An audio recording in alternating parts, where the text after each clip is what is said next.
Welcome back to Final Fantasy IX. In this part, we get to the children's card game, and after a few errands first. Yep. But I want to play my Yu-Gi-Mon. There are a couple different things you can do in Trino. There's a building that you can go in right here where you can fight an optional boss-type monster. Which I do. Yeah, and there's a different one in each disc, I think. We didn't do the one in disc 1, did we? Nope. Yeah. There was although no the one point. in- I think it just gave you a bit of. I think it just gave you a bit of kill. Yeah, and the one in disc 1 is a bit of a pain in the ass. Yeah, because you're not really prepared.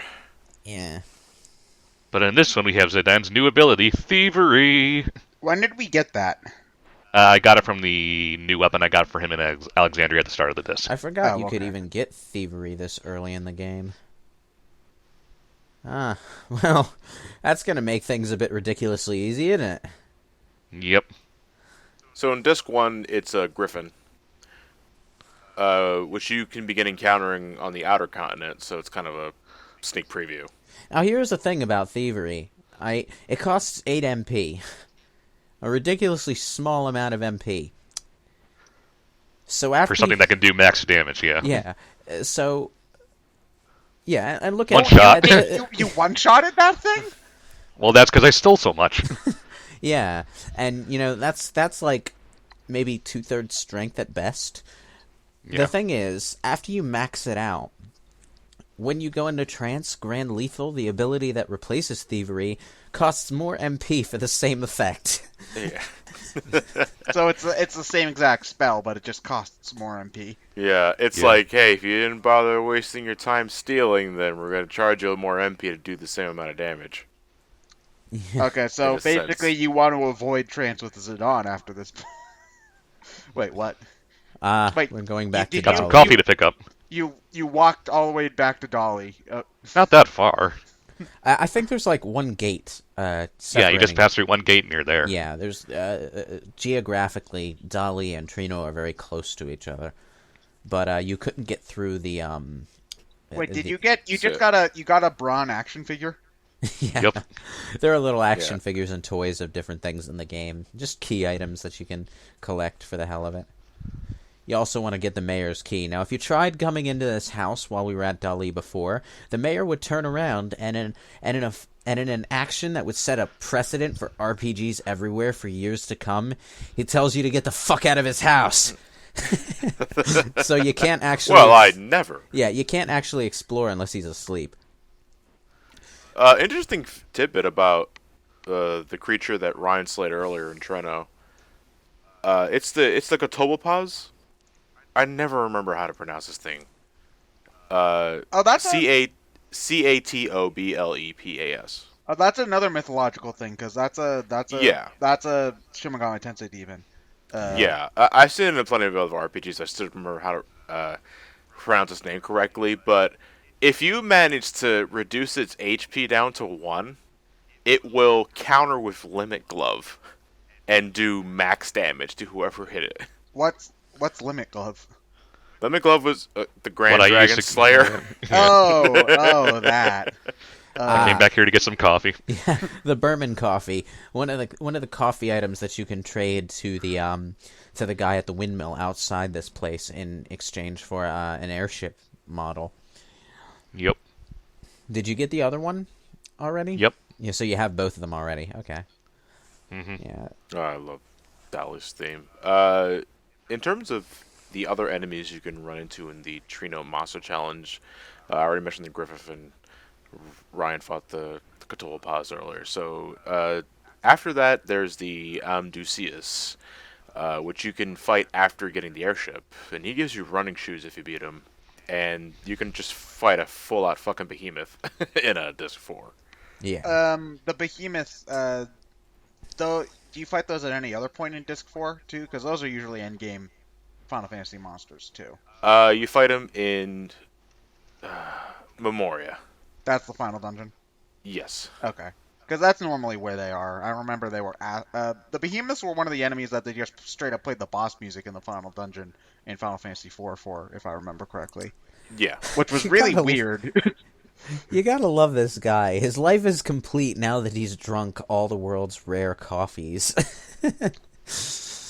But now, Oh, okay. So now we're actually going to do the A card game. children's card game. Is this our first time getting in a Tetra Master? Yep. Yeah, we haven't actually seen a game. And that's no great loss because, frankly, Tetramaster is fucking boring early game. Especially its music. I think it's easy. I think it's easier to pick up than Triple Triad, but Oh no, it doesn't have as much substance. I don't. I did not. I kind of gave up on trying to. Wait, hold on. Is this the actual music, or are you? Yeah. No. What? No. Is this Yu-Gi-Oh? The actual music is boring as shit. So what are we listening to? Yu-Gi-Oh. Yu-Gi-Oh. Okay. Well, anyway, like, because I did actually attempt to play some Final Fantasy IX, and I didn't get too far because I got distracted. But I had no idea how Tetramaster was supposed to work. I could not. It's understand. hexadecimal. Basically, I played is more arrows the better. Yeah. And just hope I win. But I'm not that smart. as I understand it, okay, the letter in the second digit indicates which of the two numbers on the right applies for attack or defense, and I think the first number is your attack power. I could be remembering this wrong. But Can we just play Yu-Gi-Oh instead? yeah, there are some vague there are some hints sprinkled through the game that are supposed to help you figure this shit out. What the developers didn't account for is the fact that no one wants to play a game that they don't understand. So, yeah. So each letter or number represents a certain thing. The first value is the power of the card. So the higher that number is, the more damage it'll do when it counters a card. The second value is the battle class of the card. Now, battle classes, I don't know if they go into classification here. Okay, yeah, so P is physical, M is magical, X is flexible, A is assault. I don't know what the fuck is assault. Let me see. Oh, fuck, this isn't going to it. What a fucking clumsy-ass wiki. The third value is the physical defense, and the fourth value is the magical defense. Yeah. The game never tells you this, though. Please tell No. me you cut past the rest of this bullshit. Nope. No, it's a card. This is mandatory. It's a children's card game. There are only a few card games that you need to play in the tournament. But there are some ATEs. That first one is the only one you are required to play, but yeah, there's stuff to do between the card matches, so. Yeah. Oh, and this... The optional mini games really did start with 8, though, right? With Triple Triad. Yeah. Because 7 had Gold Saucer, but it didn't have something that you can do on a whim anywhere. Yeah.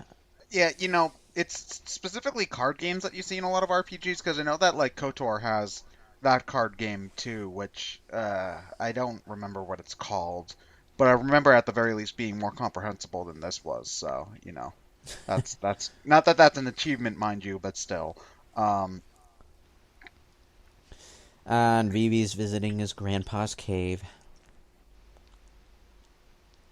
Because the first time he brings up, Kino looks an awful lot like my grandpa. You see, say. you see, Wait Vivi a doesn't second. see past race, guys. You know, he's The thing is, too Kina pure does for have that. Kina does have a thing where if you take him to Quail's cave, something will happen. If you're expecting character development, don't, because it's confusing as fuck, though.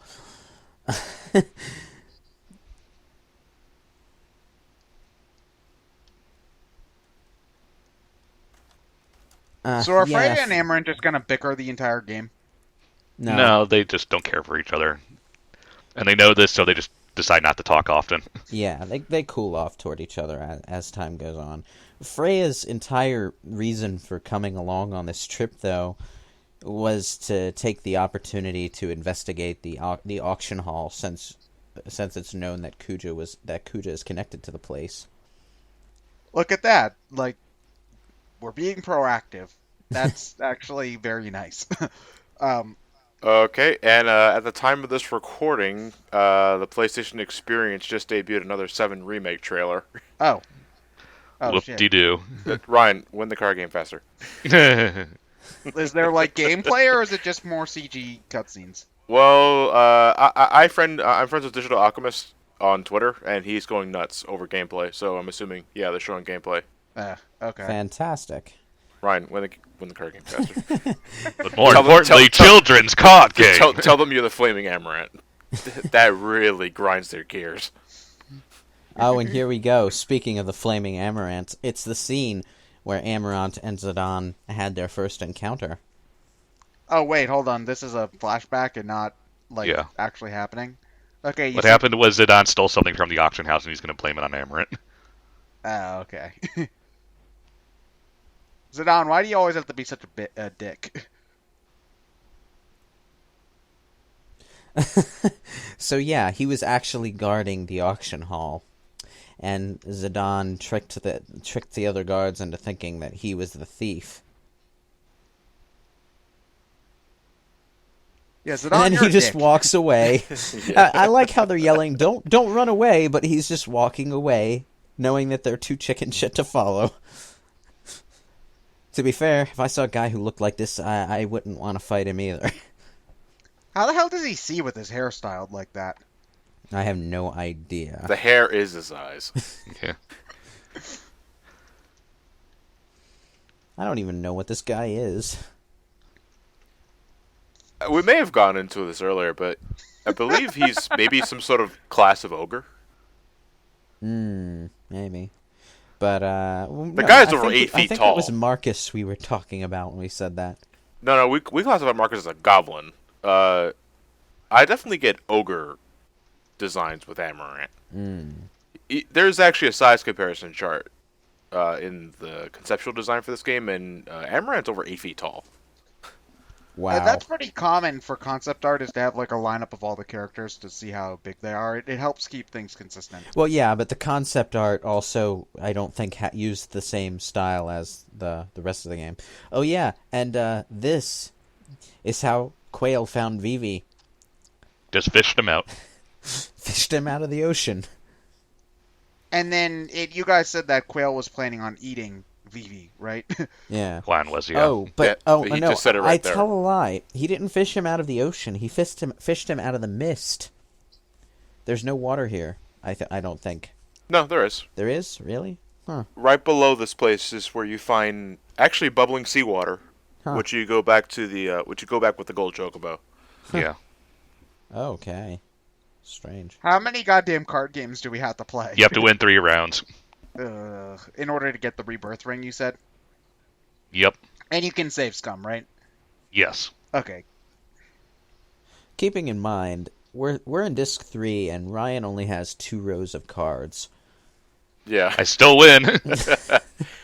you get a lot of your cards as early as disc 1, especially if you did the jump rope minigame. Though I do not blame you if you decide to stop after 3 jumps. So You know, I tried last time I picked up the game to complete that. I honestly did. if you completing that jump rope minigame is obnoxious. I'm not even gonna do it. It's But John, 100%. 1,000 fucking jumps. 100%, John. It's 1,000 jumps, and the tempo of the jumps changes as you get a certain distance through the game. Speaking of the jump rope minigame, though, you actually do have a second opportunity to play it as Ico. Yeah, I believe it's here now. Yeah. What the hell is that honking sound? It's the guy outside. Yeah, he blew a horn for you. Oh. There are just Yeah, so many the ATEs at duck- this point in the game. The duck man blows a duck horn. Which I always kind of find a little weird. Actually, I think he's an albatross. Whatever, bird. Now if you decide to like leave the town and go like grind random battles or whatever, you have everybody on your party except for Garnet and Steiner, right? Kina!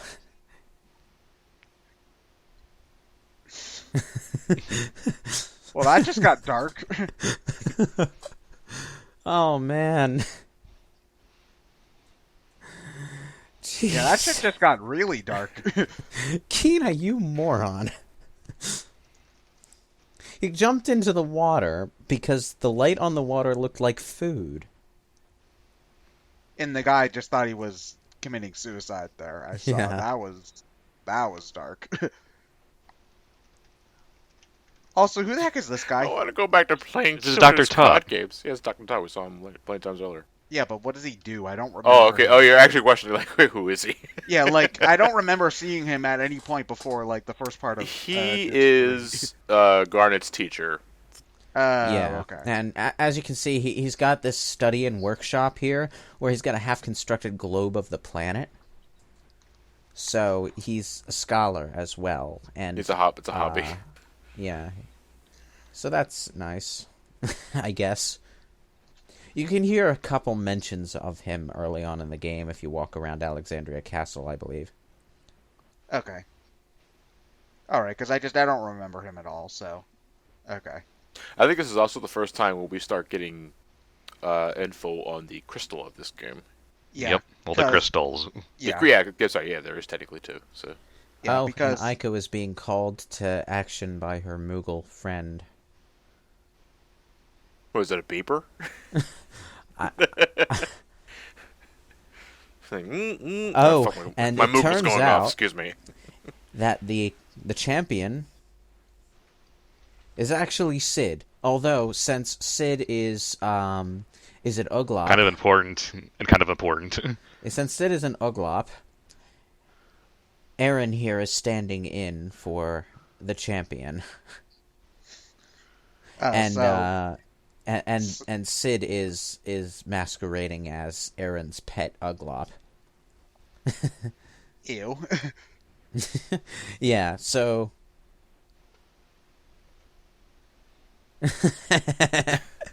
Oh man. We're fighting fucking Weevil Underwood now. But yeah, Sid uses Uglop cards. It's a good thing this is not televised. This would be So- really weird. It's just Zidane like going against Oglup Master. It's like that South Park episode where roosters play Magic the Gathering. Yeah. So Ryan, when are you going to launch your catapult turtle into the enemy's field spell card? No. No? It was Oddly, that easy- makes more sense in this game. that makes more sense than what actually happened in that card game. Okay, the catapult turtle didn't just get launched into the card; it got launched into the flotation ring around it. Yeah. Which caused it to fall on top of its monsters. How the fuck does that even work without the holograms? Nobody fucking knows. You can also attack field spell cards too. Man, it's really funny going back to watch season 1 episodes of Yu-Gi-Oh because they didn't actually come up with rules for the card games until season 2. So they just make up whatever the fuck shit they want to, and it's really funny. There you go. You got 3 cards right there. Like, thank Yep. you. Do I take an oblong? An oblong? I can't choose. So now we never have to touch this goddamn minigame ever again. We do. Zidane takes Nope. one and just licks it right in front of Okay, let's Sid's go watch face. that trailer. Yeah.